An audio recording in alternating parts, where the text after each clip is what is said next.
Hello, everyone. It's Friday, June the 26th, and I've got a lot to go over with you today. We've just had some really productive meetings with the House and the Senate, and representation, from both sides of the aisle. It was really, really good. I'm sorry it ran over, but it just did. I've got to, I'm going to try to go through the updates pretty quickly. But I always want to start with just this. Good news today, no additional deaths since Wednesday. That's good stuff. That we still have lost 92 great West Virginians. Please keep them in your thoughts and prayers and just remember them and their families and all their loved ones. This is week 9 of the West Virginia Strong, the comeback reopening plan. Our guidance and documents are up, are up on the website.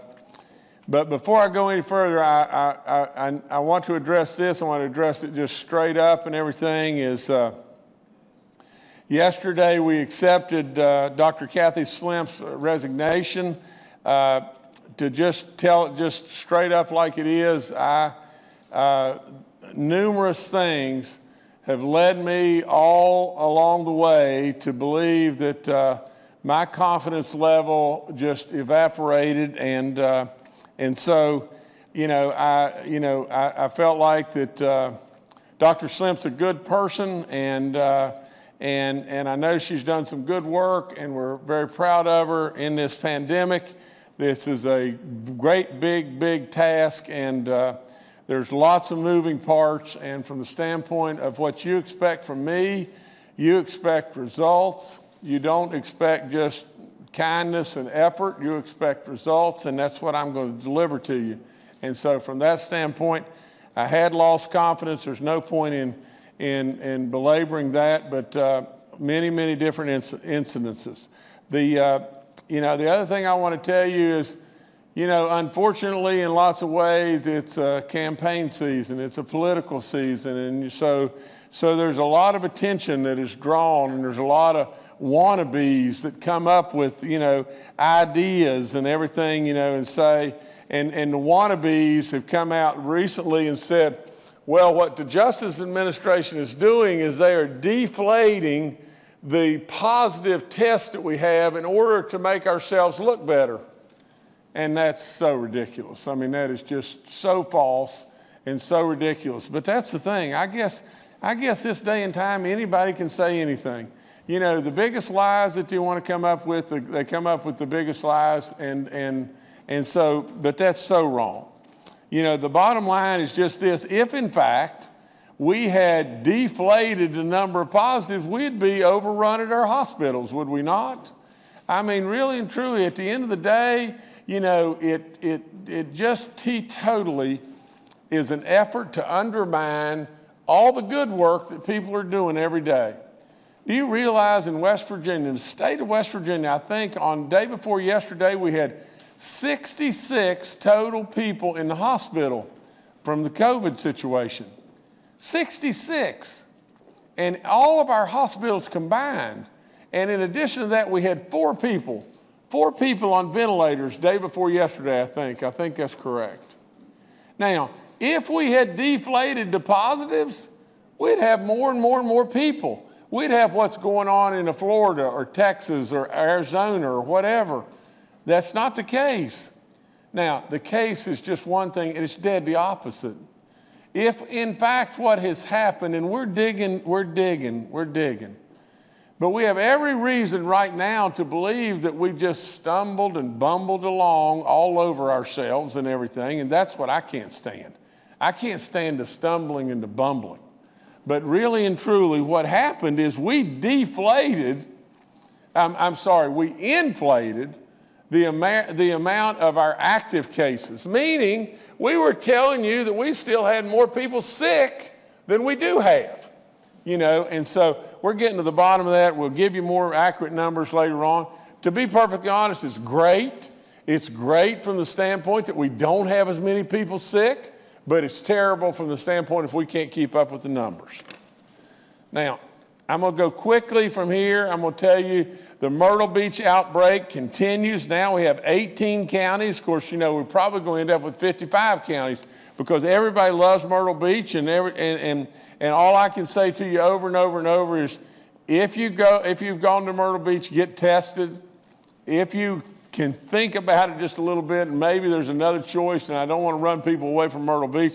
It's a great place, but we have now more than 100 cases, 100 cases that have come back from Myrtle Beach and everything. So I strongly urge you again about wearing your mask, and absolutely, especially if you were having to go into a crowded situation at Myrtle Beach or wherever it may be, but I expect you to wear your mask, or I ask you to in every way, if you go into buildings in West Virginia as well.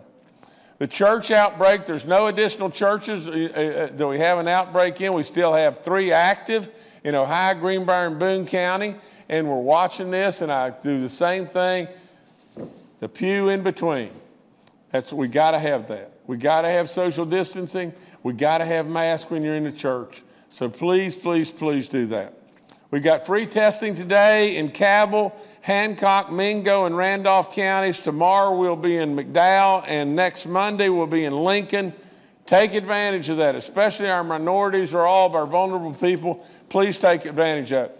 I'll get into the stuff on our cities and counties. Now we have reimbursements awarded of $16 million plus dollars and everything, 140 applicants so far.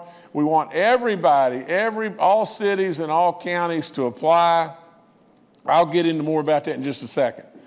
The summer feeding program, the 690 sites now that we have, and if you have any issue on where to get food that you can't, you can't determine where the place to go, call 211 and we'll help you.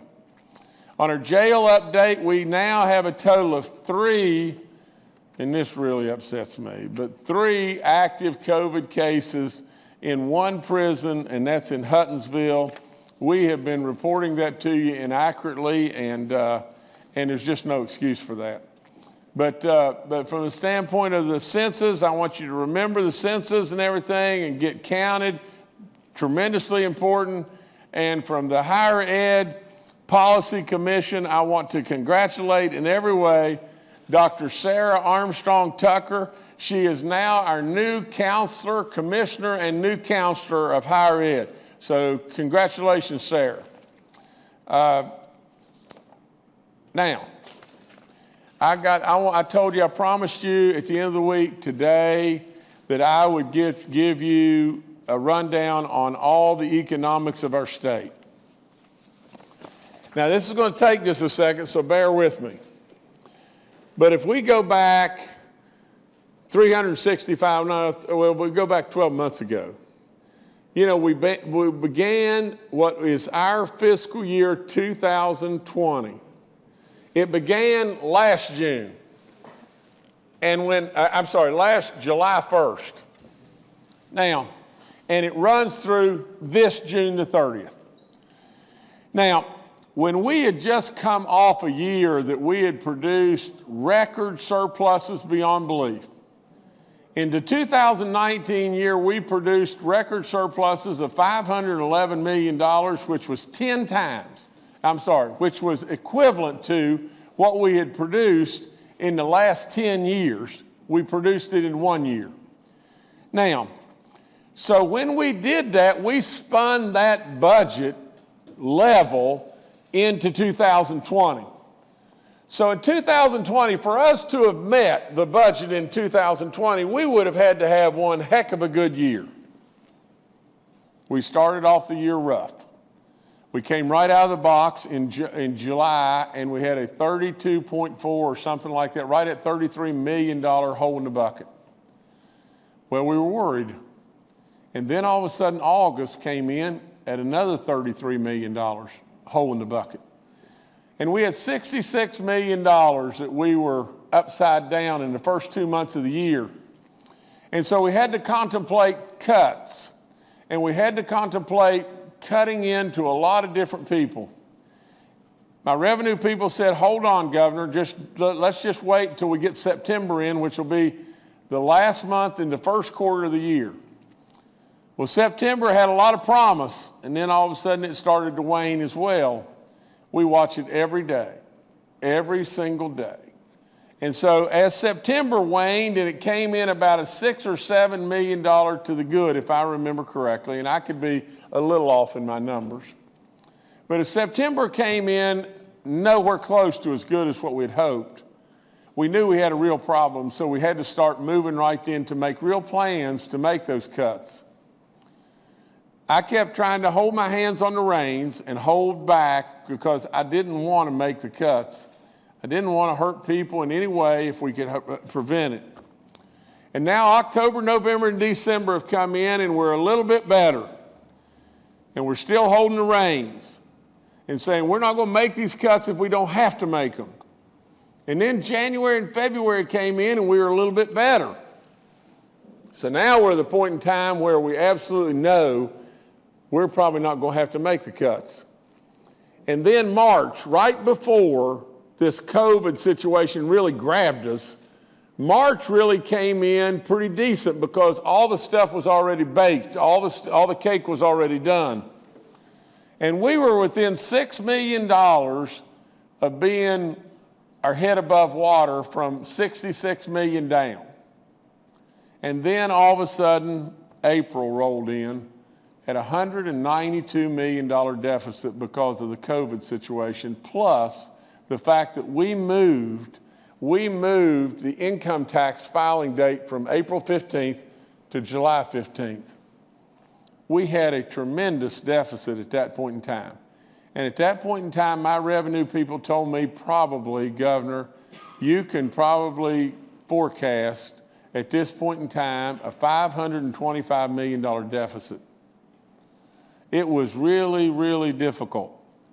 And we had to try to figure out what in the world to do. Now, from all of that, we had monies available to us and everything in reserve accounts. We took those because we had to take those, at that point in time to have available cash and keep our head above water. We had an increase in the matching dollars on Medicaid from the federal government that we knew were backfilling those dollars as we went. We kept moving the numbers as best we possibly could, and all of a sudden, we started to reopen, and I'll never forget this call one night, probably about 10:30 or 11 o'clock. Bray Carey and I were talking on the phone, and Bray said, Governor, can you believe this? Can you believe these numbers keep coming in better? These numbers, Governor, are coming in like you thought they were going to come in. Can you believe that? Can you really believe that this reopening that we're doing is producing these kind of numbers? And I said, Bray, now I'll never forget this. I said, Bray, I've known this all along, and I've just not told anyone hardly.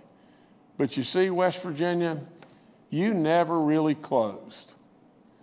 You never really closed, and the economic numbers had to continue to be better than what we thought. What we did is we closed everything to protect you, and we did that, and yet we kept our essentials running. We closed our schools, we closed our bars, we closed our restaurants, we closed the government, we closed all, the hair salons and the barbershops and places where we knew you would be in close contact with one another.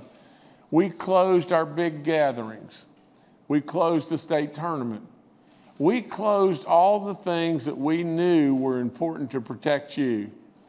But I knew all along that the engine was still running.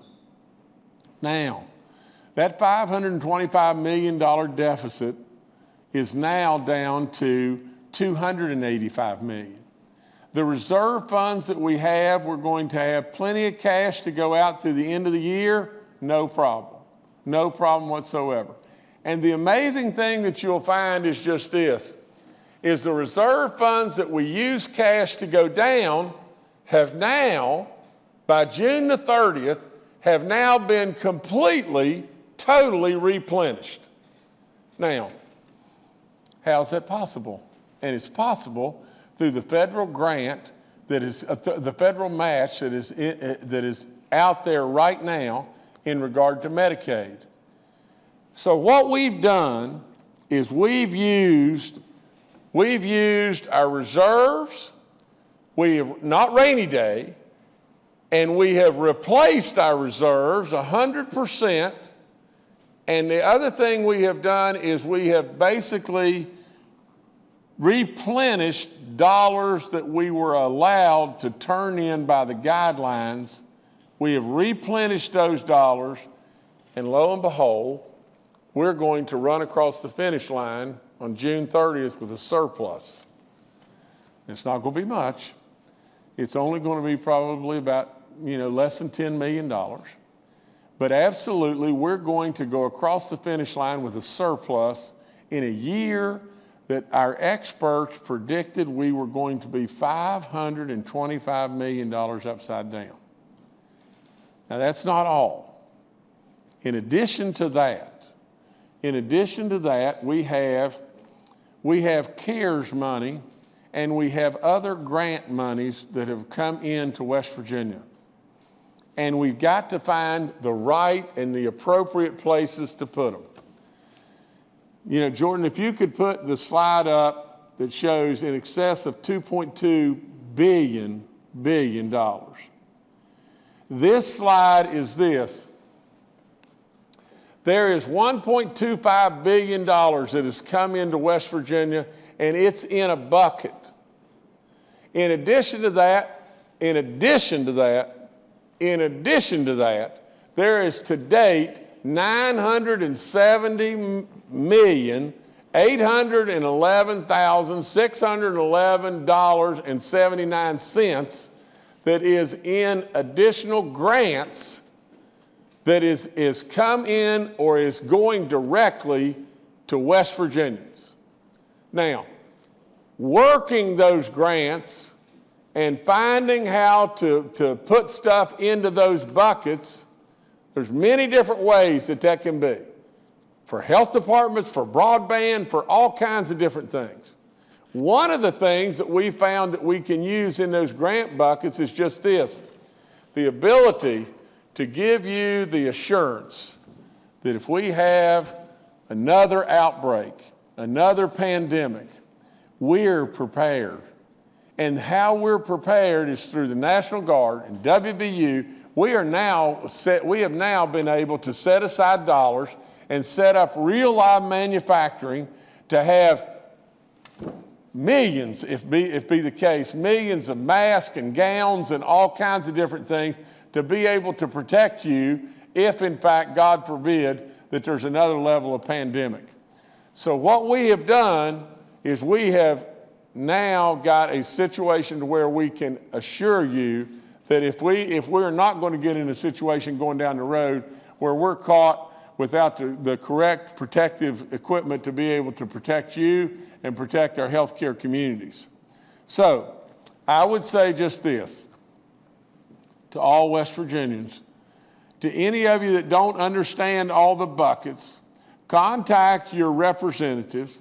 They're now going to have all the different buckets and everything, and they'll be working them in every way possible to find out what ways that we can, fit you into different grant buckets, and in order to be able to facilitate more and more and more abilities and dollars into West Virginia. Three of the big areas of the $970 million are hospitals. Our rural hospitals getting a ton of money. In addition to that, or getting dollars to hopefully help our rural hospital system. Our higher ed, there's a bunch of money set aside for higher ed, and there's a bunch of money set aside for K through 12. So that's really all great stuff. Now, I want to talk about, from that side, the administering of that side is kind of out of my bailiwick. The administering for that side really comes from the federal government side. Now, from the side that I am in charge of is the $1.25 billion that's sitting there, and it's sitting there to be able to do lots of different stuff with it. Now, I'm going to tell you what we're going to do with those dollars and everything. But if you could put that slide up, please.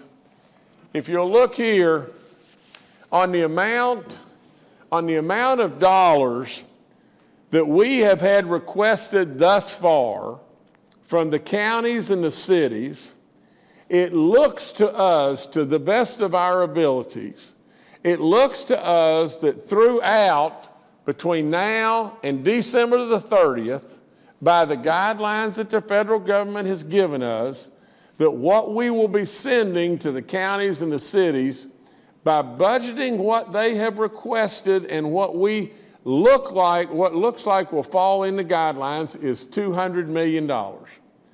Now, I'll get to the small businesses in just a second. There's $10 million that's going to the Fairmont Hospital. It's already gone to the Fairmont Hospital because we established a northern and a southern. We did Thomas, and we did the same thing in the northern end. We were going to prepare Fairmont in case we had an outbreak, and it will be prepared in case we have a big-time outbreak, as Thomas was down here. You know, we're going to put $100 million immediately into additional paving and working on our highways to be able, and we've classified a lot of our highway stuff as COVID-related highway work, and by doing that, we're able to move some dollars that we have dedicated to those roads over into doing other roads within West Virginia. But these roads, the highway department's done a lot of great work. You know, our Secretary Bird White and our Deputy Secretary Jimmy Rishton and all of his group have done great work in identifying roads that really and truly are very, very important to the public to be able to get to hospitals and get to, to quality medical care and everything, to be able to assist and help you to where we've got to fix these roads to be able to do just that, to make the ease of taking care of the potential pandemic, and that's what the dollars are there for. We've vetted it in every way possible through all kinds of different, all of our attorneys and everything. We can do that. From the locals, the public service districts and everything, they're having trouble collecting some dollars, and they're working with people and everything on their water bills and things like that. We've got some extra money that we're going to put over to them and everything to assure that their safekeeping in our public service districts are well taken care of. Now, in addition to that, we have two areas that are just basically paybacks for money that we spent from the governor's contingency fund and everything, like where we bought all these masks, where we ran out and bought all the masks and everything we could find all over the world and stuff like that. And all that is a reimbursement. And from the standpoint of the state has spent $57 million on stuff, that is just a straight pass-through reimbursement back to them. Now, the last two lines are monstrously important. And the reason that they are monstrously important is just this, is those two lines, we have to ensure the solvency of our unemployment fund. And from the standpoint of Workforce West Virginia, we have set aside $287 million and $400 million. The $287 million is dollars that we had in place, and now we've drained the fund dry. And the $400 million is for future claims between now and December 30th. We can do exactly just that. Now, and if we don't do that, and do that just this way, here's what's going to happen. We're going to probably have our bonds derated.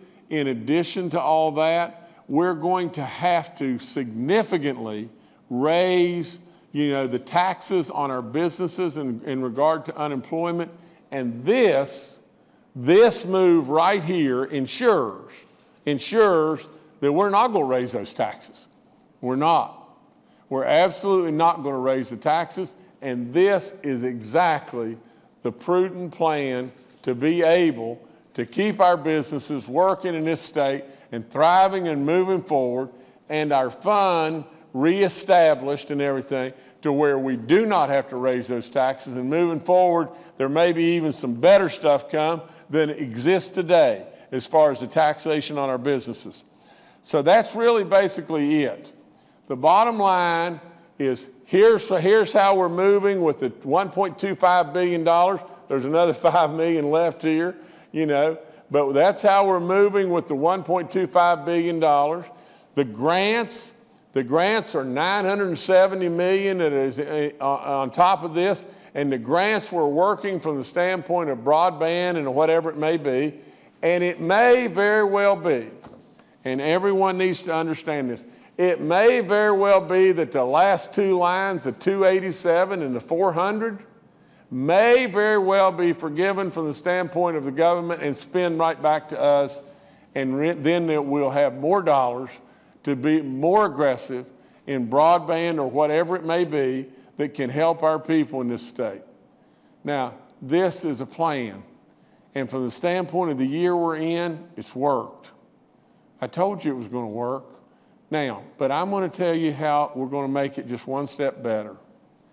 From the small businesses that are up there, what we're going to do is we have identified in the state of West Virginia 15,000 small businesses that are employing between 5 and 35 people. You see, if we take care of a bigger business, and we send a bigger business and you know, let's say a manufacturing business or a mining business or whatever like that, we send them $25,000 or $50,000, it'll get lost like instantly. But our small businesses, the ones that are employing 5 to 35 people, they are the backbone of everything we do in this state. And if we're able to help them and reward them and keep them going in a really positive way, more power to us. Now, we can't send them all the money in the world, but we've dedicated $150 million. And what we're hoping to do is have them apply, and as they apply, the grant that will be granted directly to them with very, very few strings attached will be $10,000. So what we're wanting to do is grant to 15,000 small businesses that have employees from 5 to 35,000, from 5 to 35 on a needs-based. We have to have needs-based, so you have to, when you apply, and we'll be giving you all that, and that'll be coming out really, really soon, but basically we'll be able to pump out $150 million to our small businesses, and it's all going to the smallest businesses, so it'll be going out in $10,000 tranches, and we hope it goes to 15,000 businesses, and therefore it'll be $150 million. Now, I'm going to end by just telling you just this.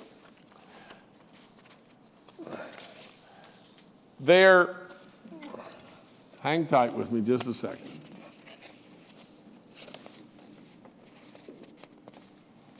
Well, okay. I've given you a lot of good news. I've given you news that the year that we're in right now, that we're ending the 30th of this month, next Tuesday, we're okay. In fact, we're going to turn out a surplus. You know, in a year that looked like chaos beyond chaos. From a cash standpoint, we're going to turn out a surplus. You know, we bled down some reserve funds without going to rainy day, and in addition to that, now we've replaced them in entirety. It is amazing, but it is not any more amazing than what West Virginians have done in every way. 92 deaths, a cumulative percentage of 1.68. You're knocking it out of the park, West Virginia, and you're doing it very, very, very well.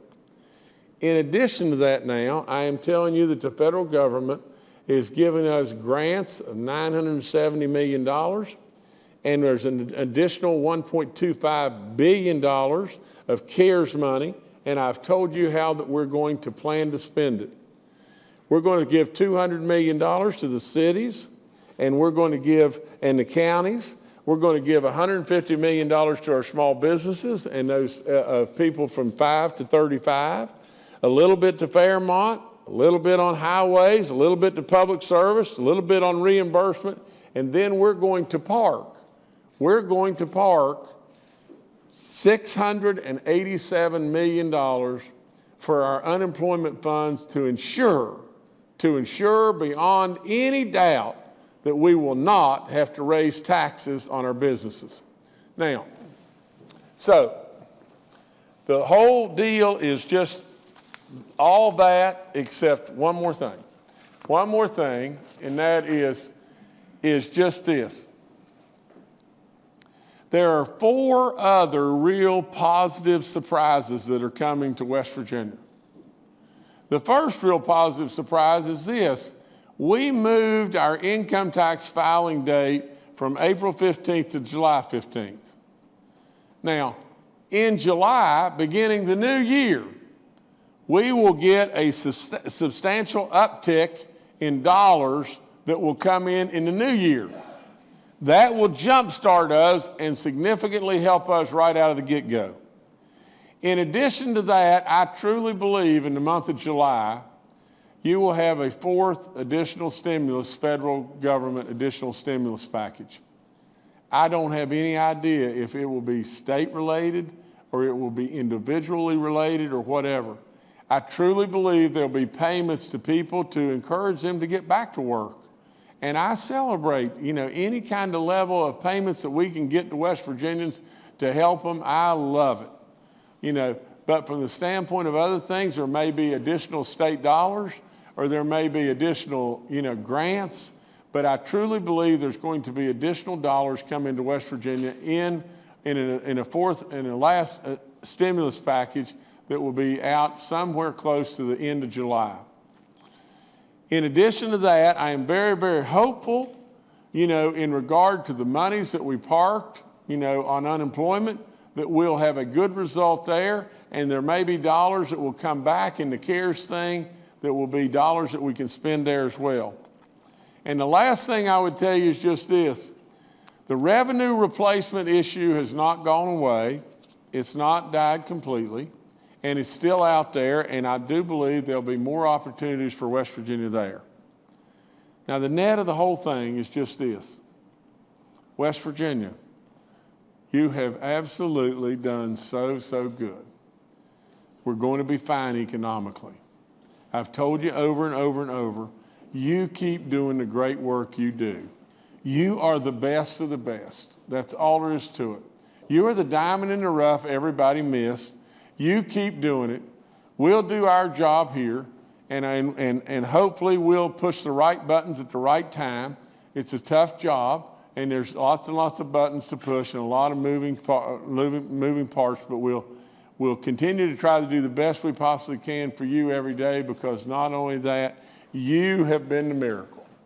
You have absolutely pulled off what nobody could ever have done. Other states are reeling in every direction. Other states are pausing. Other states are concerned and just so many different things. Other states are economically coming apart at the seams. But not you, West Virginia. You're not backing up. You never have. And absolutely, I am so proud of you, it's unbelievable. We're going to be just fine, West Virginia. Keep doing the good work. All right, thank you, Governor. Let's first go to Major General Hoyer with the West Virginia National Guard. Good afternoon. National Guard personnel continue to support debris removal operations in Alderson, and we'll work through the weekend on that initiative, and then into next week we'll begin a follow-up in support of Fayette County Emergency Management. As the governor pointed out, a significant number of testing lanes going on over the next several days, which we're engaged in supporting our local and state partners with. Just want to highlight that as of today, we've pushed out over 4 million pieces of PPE across the state during this time frame in support of a variety of different organizations working closely with the DHHR and Homeland Security team in that regard. And as of this weekend, the lanes we have supported for testing will go over approximately 20,000 West Virginians who've gone through those lanes. A great testament. And I'd just like to reinforce on behalf of all the Guard personnel have been working this effort in support of our various partners. As the governor points out, we're doing great, but we would ask that you continue when you're out in public to wear appropriate, stay distance, as well as wear masks where appropriate, so that we can stay on this track and continue to move forward. Thank you. All right, thank you, General. Next, we'll go to Dr. Clay Marsh, our coronavirus czar. Well, good afternoon. It's a pleasure to be with everybody this afternoon. A lot of people are looking at the national news and seeing that we're having a spike in coronavirus infections across our country. We had the highest total number of positive tests yesterday since the coronavirus pandemic has been going on in the United States. But I want to make sure that we reassure our citizens in West Virginia that we are still doing well. It's not that we can become complacent, and the governor has mentioned many of the episodes that we have seen, whether it be in church outbreaks or people traveling to places of more activity and then coming back to West Virginia. But as we look at the total portfolio of the details, the information that we assess, we know that our RT value, our reproductive number, is over 1, so that we do know there is some activity in the state of West Virginia.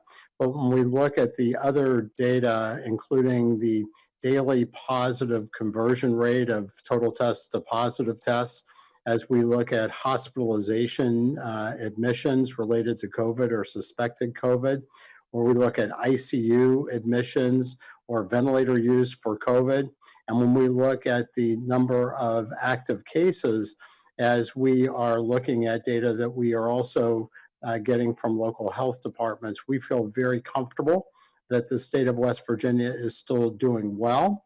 However, as the governor has said many times, as all of the health folks have said too, we need to continue to be quite diligent and vigilant around wearing masks and staying physically distanced, wearing the face coverings when you get out in public.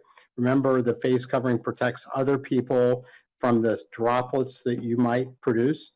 Cover your coughs or your sneezes with the crook of your elbow or your shoulder, and make sure you wash your hands. And when you're out and wear your face mask, make sure it's up over your nose and your mouth. If we continue to do this, we will continue to do great and protect the vulnerable citizens of West Virginia and our healthcare assets, but also we will also be able to sustain our economic future and continue to open the vital businesses and the things that we love to do. So thank you very much. All right, thank you, Dr. Marsh. Secretary Bill Crouch from the West Virginia DHHR is also joining us today and is available for questions.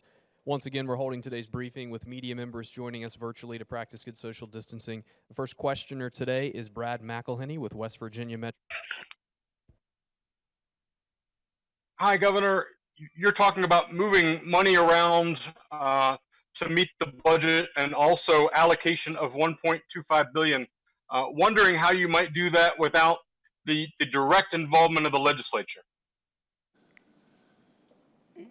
Brad, I guess the easiest way for me to answer that would probably be, let my general counsel, give you that answer. But we have, we have absolutely vetted this from end to end, and I think the federal government's directive is for me to administer this and to do this, and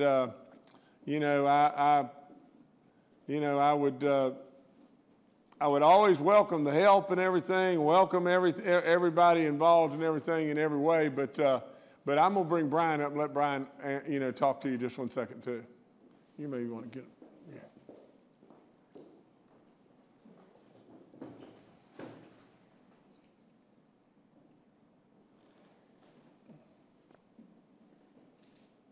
The bottom line, Brad, as you're going is these Fed dollars are not in our budget, but go ahead, Brian. Okay. So thanks, Brad, for that question. We had some consultants do the work, and they came back with a legal opinion that The current budget bill prospectively does include federal dollars received after the legislature meets. We believe these funds would be incorporated within that. Additionally, again, this money was granted during an emergency, and it is contemplated that the governor has the authority to spend those emergency funds both federally and on a state basis. All right, thank you, Brad. Next, we'll go to Kenny Bass with WCHS and Fox 11. Hi, this is Kenny Bass with Channel 8 and Fox 11 in Charleston. Governor, I'd asked you a question about Kanawha County's request for $10 million to help small businesses. You've now outlined your plan that would help small businesses across the state with additional money for local governments. Can you dive into the local government part of it a little bit and delineate what you'll be, at least a rough sketch if you don't have the detailed plan, what you'll be sending out to local governments? Will it be by size? Will it be by request? Will it be by cost? How will that work? Kenny, we're getting in, they're following, the website that we have and following that protocol, and we're getting in those applications nonstop. But the size naturally will have a gigantically big, wide range and everything because, cities like, Morgantown or Martinsburg or Charleston or Huntington or whatever like that, their applications will be significantly higher and everything. But we're just processing those applications as they come in and following the rules that we got to go by, having a lot of communications with the people and being really careful that we do it the right way. All right, thank you, Kenny. Next, we'll go to Annie Moore with WVVA. We're hearing from nursing homes about this practice of using 3 tests to confirm a COVID diagnosis. Is this the standard of practice across the state? And how do you rule out the possibility that the person could have cleared the virus after the first test? Clay, you're going to have to answer that, sir, or Bill Crouch, one of the two. Bill, maybe you can answer. I'm not familiar with the 3 tests for a patient. Yes, absolutely. Thank you, Governor. Thank you for the question. I think this might have to do with a false negative or a false positive test. We've had some false positives in nursing homes throughout the state, and yet for whatever reason, a good example might be when there were no visitors into the facility and the staff all tested normal, and yet there was a positive test for a patient. Then there was a reason to repeat that test. And many times what happens is that test comes back negative, but then to make absolutely sure a 3rd test is done at the state lab to rule out positive COVID patients. So I suspect that's what you're referring to. But Bill, if I could just add one quick thing. I don't think there's any protocol that would make a single person need to get 3 separate tests. It would be to validate a finding that would be unusual and wanting to be verified. Correct, Bill?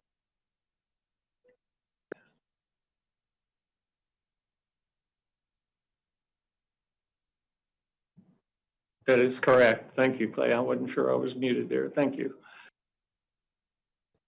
All right, thank you, Annie. Next, we'll go to Steve Adams with Ogden Newspapers.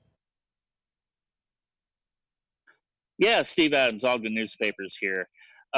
Obviously, with the resignation of Dr. Slemp, that means we're out without a state health officer and a commissioner for the Bureau of Public Health, particularly at a time when we really kind of need somebody at the helm there. Do we have somebody in mind, or are we immediately going into a search function? And how's the office functioning currently without somebody in that top position? I know that obviously beyond COVID, that office has a lot of responsibilities, especially involving our opioid crisis. Can someone talk about that, please? Thank you. I can address that, Stephen. We'll be filling that position ASAP. It will not be long at all. We interviewed a person, I think, yesterday. We're working that, and we've got plenty of support people in place to be able to handle the situation that we've got right now. All right, thank you, Steve. Next, we'll go to Taylor Stuck with the Herald-Dispatch. Hi all, it's Taylor at the Herald-Dispatch. I have a question about getting tested if you do go to Myrtle Beach or travel pretty much anywhere. If you come back home and you don't have one of these like free testing sites like Cabell County is having this weekend, where do you go to get tested? And I'm still hearing there are health departments, that you have to have symptoms still to get tested. So where should you go if you're traveling? Bill or Clay, one of you guys. That's y'all's question. Yeah. First place to go, yes, thank you, Governor, and thank you for the question. The first place to go is your family, your primary physician, your family physician, if you have a need to get tested. CDC guidelines still, for some physicians, are that you must have symptoms. So we've experienced a situation where individuals do come back and physicians do not wish to test those patients. So you may then go to the local health department and see if that's a possibility, or look at what the governor puts up every day in terms of our free testing sites. So if everything else fails, contact the state health department. We'll see if we can help get you tested. Thank you. All right, thank you, Taylor. Next, we'll go to Mark Curtis with Next Star Media. Good afternoon, Governor and cabinet members. Governor, the Reverend Matthew Watts he's a big civil rights advocate in the state and represents not only the minority community, but a lot of churches around the state, both majority and minority churches. He is concerned that 20% of the people in this state live under the federal poverty level, and he doesn't see enough money going to them. He'd like to see upwards of $250 million just to target the most impoverished communities in our state under the Federal CARES Act. Your thoughts? Well, Mark, just to tell it like it is, I do not think the CARES Act, the CARES Act dollars allowed for that. There are specific things that you have to do to qualify for the CARES Act dollars. I am genuinely concerned, about his concerns. And I want things to be better and better and better for all. From the standpoint of just what we're just doing, with the 15,000 different businesses, to be able to send dollars out to those 15,000 different businesses, small businesses and everything, hopefully can help lots and lots of different people. But there's one other thing that we're doing is the public service dollars. Did you see, in the CARES, $25 million we put over toward public service? And the reason we did is a bunch of people are not able to pay their water bills. And so as they're not able to pay their water bills, we're going to backfill the public service to be able to help them get through their time of not being able to collect these dollars and still not cut people's water off. So there's all kinds of things that we're trying to do. And as we go forward, we're just going to keep on doing everything we possibly can. Within the grants, there's more and more and more dollars that are in the grants that are able to funnel directly into communities like what you're talking about and everything. But we need to just keep trying to do more. And I'm sure there's a whole lot more that we can do within our minority communities as well as others. All right, thank you, Mark. Next, we'll go to Paul Mullen with WCBC. Good afternoon, Governor. Good afternoon, panel. As I looked at your chart about allocations, I did not see a mention of education.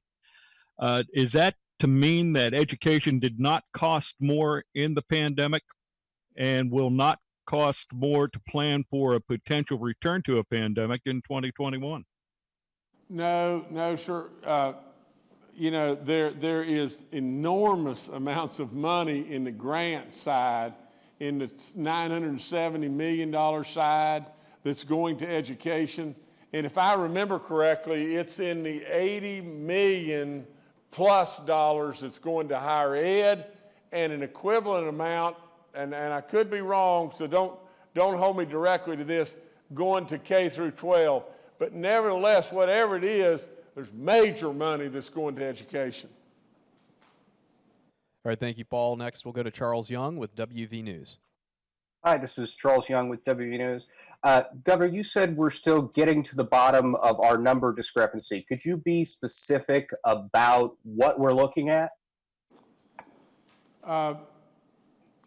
Charles, I can, but I don't want to be. I don't want to be completely specific. But the best case that I could give you is just this. And we think there's multiple of this. In fact, we don't think, we know there's multiple of this. But at Huttonsville, we had an outbreak. And the outbreak, if I remember correctly, ran up to almost 120 different people that were at Huttonsville. Maybe it was even higher than that. And they were classified instantly as active. And so now, we worked those, and people were getting better all the time, and that number was coming down. But yet, we just dropped the ball, and we did not reflect that number being down. And so basically then what we've done is we are telling you we've got a whole lot more sick people than we really have. We're sending out news that is completely in the opposite of the good news that we'd like to send out. So the long and the short of it is, this is like me saying to you, I'll give you $2,000 for your car, and you say, well, no, I'd like to have $1,500, and me saying, well, I'll give you $4,000. And that's just how silly or wrong it is. We basically inflated by not taking them, we didn't inflate, but by not taking them off the list when they got well, it inflated our active case numbers. And to be perfectly honest, we're working that like crazy. We'll probably, on Monday, we'll have accurate numbers for you and everything, but they are significant. All right, thank you. Next, we'll go to David Beard.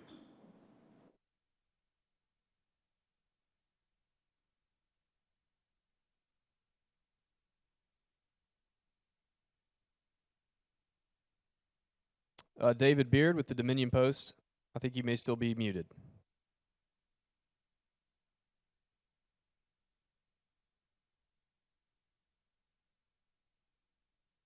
Okay, next let's go to Dave Mistich with West Virginia Public Broadcasting. Dave? Hey, Governor. My question is about this this travel, the self-quarantine directive that you had put in place for people traveling in from out of states. I believe that that's since been lifted. With this new spike in cases around the country and even here, is there any thought to re-implement that 14-day self-quarantine directive? It's always a possibility. Don't get me wrong, we're all concerned all the time. But it was lifted, and really and truly all we're doing is continuing to watch the numbers. We're going to watch the numbers, listen to people and everything. If indeed we need to put that back on, we'll put it back on. Right now we don't see a need to put it back on, but we're always concerned and always watching. All right, Governor, I'll turn it back to you. Okay, we've covered a lot of stuff. I hope that you better understand the things that I work with every day, and a lot of great people here have done a lot of great work. I want to tell you again that things are a little difficult in all this to understand, but I want to tell you that there's, in the grants, in these federal dollars, there's dollars in this, significant dollars for Medicaid and child care and health care and our foster care and our SNAP programs and food assistance. There are dollars in all of the grants in all kinds of different ways. Education, K through 12, higher ed, hospitals, $970 million. To give you an idea, just West Virginia, what that is a fifth, 1/5 of the entire revenue of the state. Absolutely, it is enormous. And on top of all that, $1.25 billion is sitting over to the other side in the CARES Act. And there's where we are able to help, our cities and counties and our small businesses and unemployment and so on to keep our taxes from going up and all the different things we can help over there.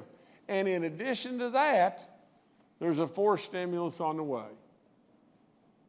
I told you all this. I told you this. And really and truly, this is my wheelhouse. This is where I'm at my best. We really didn't need a whole lot of other assistance, even though we welcome any opinion in any way. But absolutely, I go back to just this. This is on the top of my briefing that I get every day. And it says, it's not time to panic. It's time to be cautious. It's not time to be fearful. It's time to be smart. It's not time to be weak. It's time to be West Virginia strong. That's exactly what we've done. And that's why, West Virginia, you are the miracle. I could never, ever be more proud of you. So keep it up, West Virginia. You're doing great.